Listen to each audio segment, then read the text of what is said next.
something. Hindi na kailangan na pupunta pa tayo sa mga Jollibee, McDo para bibili ng bread hotdog. So, naluto na, babawasan natin yung mantika. Iinitin lang natin yung tinapay, mga bes. Iinitin lang natin yan. Yan, nalagyan na natin ng ketchup at saka mayonnaise. Pagkatapos niyan, ilalagay na natin yan. Saan ka pa? Kung sa mga McDo o Jollibee, siguro isang piraso lang ang pwede nating kukunin. Okay na. O, lalagyan pa natin ng mayonnaise. Lalagyan pa natin ng ketchup. O, sulit na. Diba? O, saan ka pa?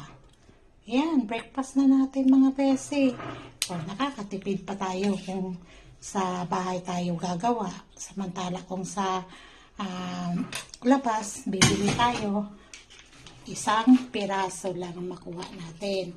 Tipid-tipid, di ba mga bese? Pero kung sa bahay, depende kung ilan ang gusto ninyo. Ayan, so, sulit na ang ating breakfast. Na. Okay na. Oh.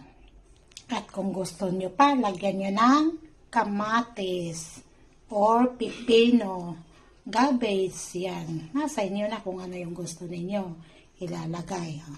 Sa akin, kamatis lang. Okay na. Breakfast.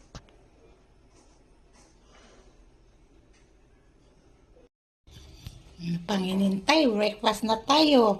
Special delivery. Lawi dyan.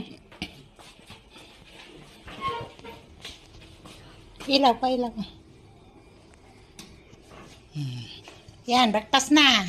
Kaya mo yung dalawa. Sige, go.